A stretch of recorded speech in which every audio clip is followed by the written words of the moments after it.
पहले मैं धांधल जी के और बाबू जी के श्री चरणों में अपना वंदन अर्ज करता हूँ। आज के इस कार्यक्रम में हमारे बीच में अपने पावन सानिध्य से हमको लाभान्वित करने वाले पश्चिमी राजस्थान के श्रद्धा के सबसे बड़े केंद्र तारात्रा मठ के मठाधीश, बहुत वर्षों तक हमारा आध्यात्मिक और सामाजिक क्षेत्र में मार्गदर्शन करने वाले और अब आप सभी के सहयोग से हमें पूरा विश्वास है कि इस बार हमारा राजनीतिक क्षेत्र में भी आप मार्गदर्शन करेंगे, ऐसे स्वामी प्रतापपुरी जी महाराज, श्रद्धेय सत्यमित्रानंद गिरी जी हमारे बीच में सामाजिक क्षेत्र में पूरे हिंदुस्तान में एक शख्सियत, नशा मुक्ति के परिचायक नाम पद्म भूषण, पद्मश्री और राजस्थान से एकमात्र भारत के महामहिम राष्ट्रपति द्वारा मनोनीत राज्यसभा के सांसद रहे हम सबके आदरणीय नारायण सिंह जी मानकलाव, श्रद्धा और वात्सल्य की प्रतिमूर्ति मातृशक्ति, आप सभी प्रतिष्ठित जन और नौजवान साथियों, मेरे से पूर्व वक्ताओं ने बहुत अच्छी बातें कही, मैंने बहुत लज्जित होकर उस बात को सुना। सबसे मैं उस बात को भूल जाऊंगा, आदरणीय कुंभ सिंह जी साहब ने एक बहुत महत्वपूर्ण बात कही थी। सामान्यतः राजनेताओं के मुख से ऐसी बात आती नहीं है, सामाजिक फंक्शनों में कई दूसरी तरह की बातें आती है। उन्होंने बहुत गौर करने लायक बात कही थी कि पुण्य आत्माओं का हमारे समाज में आगमन बंद हो गया। उसका कारण है कि हमारे घरों का जो माहौल है, वातावरण है, वो वातावरण खराब हो गया। ये बात इतनी महत्वपूर्ण है, इस बात पर हमको बहुत गौर करने की आवश्यकता है।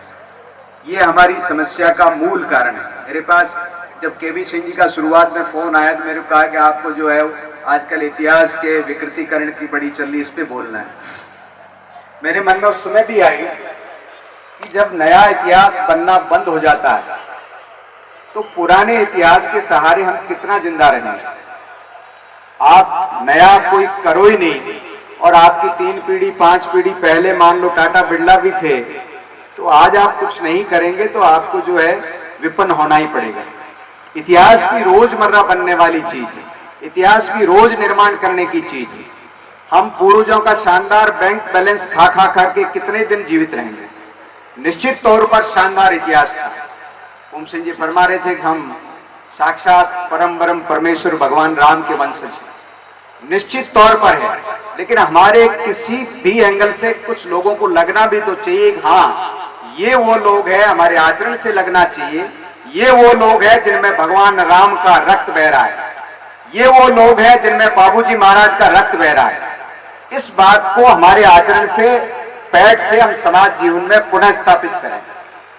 आप देखिए, बाबूजी की जयंती हम हर साल मनाते हैं। मैं विशेष रूप से आयोजन समिति, केवी सिंह जी, इन सबका बहुत आभारी हूं कि आज आपने इतना शानदार जलसा किया।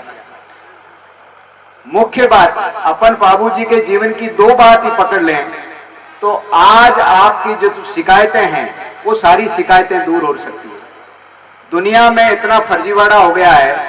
आज आप किसी, कुंभ सिंह जी साहब, अब तो बाप जी भी खूब पॉलिटिकल कारणों से घूमते हैं, अपन किसी भी आदमी के पास जाते हैं, हर आदमी आपको हाँ देगा, राजनीतिक कारणों से हम तो आपके साथ हैं। आपके 5 मिनट बाद जो आएगा उसको भी हाँ देगा कि हम आपके साथ हैं। 10 मिनट बाद तीसरा आपके विपरीत आएगा, उसको भी कहेंगे। यानी किसी भी व्यक्ति के आज के जमाने में वचन की कोई वैल्यू नहीं है, बात की कोई वैल्यू नहीं है। ये मोटा मोटी ये फर्जीवाड़ा पूरी दुनिया में आ गया। यदि आपकी ये पैठ बन जाए कि हम बाबूजी के वंशज, राजा राम के वंशज, किसी फला कुल के वंशज के पास चले गए और उसने जो बात कह दी वो बात पत्थर की लकीर है, लोह की लकीर है, वो हट नहीं सकता, तो आज वापस बाबूजी की तरह से हमारी पूजा होनी शुरू हो जाए। बाबूजी को क्या बात क्या थी? कमिटमेंट ही तो था। उन्होंने कमिटमेंट कर लिया कि तुम्हारी गायों पे संकट आएगा। पशु थे, गाय तो मान लो उस जमाने में और भी खरीदी जा सकती थी, लेकिन उन्होंने कमिटमेंट किया, वादा किया कि संकट आएगा। अच्छा, फेरे ले रहे थे तो ऐसा क्या था, फेरे पूरे ही हो जाते, फिर कहते कि 1-2 गोट हो जाए बाद में कर देंगे। लेकिन कमिटमेंट के प्रति अब उनकी जो गंभीरता थी, उसके कारण आज 500 वर्ष के बाद, आदमी की मृत्यु के 3 दिन बाद और उसके 12वें के बाद सामान्य आदमी विस्मृत हो जाता है। और 500 साल बाद भी आज उनकी कृति जिंदा है। और आप सब इतनी जगह से, पाकिस्तान से लेकर राजस्थान के कोने कोने से आप आए हैं, तो वो उनकी जो त्याग की ताकत थी, कोम सिंह जी ठीक फरमा रहे थे, त्याग और शारीरिक कष्ट से ही हम समाज को कुछ दे सकते हैं। मूर्तियां न तो टाटा बिरला अंबानी की अडानी की मूर्तियां नहीं लगेगी, वो चार्टर में घूम सकते हैं, जीवन के सुख ले सकते हैं, लेकिन पूजा तो त्याग करने वालों की ही होगी। इसलिए जो कमिटमेंट बाबूजी महाराज ने निभाया, और दूसरी बात, हमारे भीतर जो ये अकड़ पता नहीं कैसे पैदा हो गई, सब समाजों को साथ में लेके चलने का हमारा जो भाव था, ये किस तरह से पैदा हो गया। बाबूजी महाराज का जो जीवन है उसमें भीलों का जो योगदान है, रेबारी समाज का जो योगदान है, चारण समाज का जो योगदान है, सब बिरादरियों का। आप देखिए, हम उस भील समाज को कैसे भूल सकते हैं जिसने बाबूजी के साथ अपनी गर्दनें कटाई, अपना खून बहाया, और खून बहाने के बाद 800 सालों से जो है वो समाज जो लगातार हमारे साथ लड़ता मरता रहा, राजपूत समाज को जोरदार तालियों के साथ उनके प्रति, भील समाज के प्रति, कभी उस एहसान को हमको भूलना नहीं चाहिए। हम एहसान भूलेंगे, हम जिनके साथ हमारा खून का रिश्ता रहा है उन लोगों को भूलेंगे, तो निश्चित तौर पर ये कोई वोट के लालच से हम रिश्ते नहीं बनाए किसी से। वोट के लालच के रिश्ते तो नकली रिश्ते होते हैं, वोट आते बिखर जाते हैं। रिश्ते जो बाबूजी महाराज ने, भगवान राम ने जंगल में जाकर के और अलग अलग जातियों का संग्रह किया और बहुत ऐसी फौज को तैयार किया, रावण जैसे बलशाली व्यक्ति को परास्त किया। ये सब हम में ये कला विकसित आप नहीं करेंगे तो वोट का राज, तो वोट की गद्दी पे तो हर 5 साल में कोई और बैठ जाएगा, लेकिन दिलों से हम रिश्ते जोड़ेंगे तो ये भारत जीवित रहेगा। और भारत को भारत बनाने में हमारे महापुरुषों का बहुत बड़ा योगदान रहा है। बहुत सी माओं की कोखें सूनी हुई, बहुत सी औरतों का सिंदूर पूछा, बहुत सी बहनों की कलाइयों की राखी सुनी हुई, तब इस भारत की इज्जत मान मर्यादा हो रही है, वो आपके पूर्वजों ने रखी है। आप आजाद भारत ले लीजिए, सन 48 में पहला हमारे ऊपर अटैक हुआ, परमवीर चक्र मेजर पीरू सिंह शेखावत, राजस्थान की धरती का खून वहां पर बहा। आप 62 की लड़ाई ले लीजिए, इसी इलाके के चुशुल की घाटी में मेजर शैतान सिंह जी परमवीर चक्र हुए।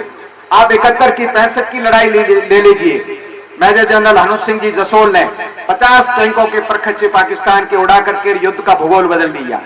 आप 71 की लड़ाई ले लीजिए, छाछरों के मैदान पर ब्रिगेडियर भवानी सिंह के नेतृत्व में आधे पाकिस्तान के ऊपर हिंदुस्तान का तिरंगा लहरा दिया।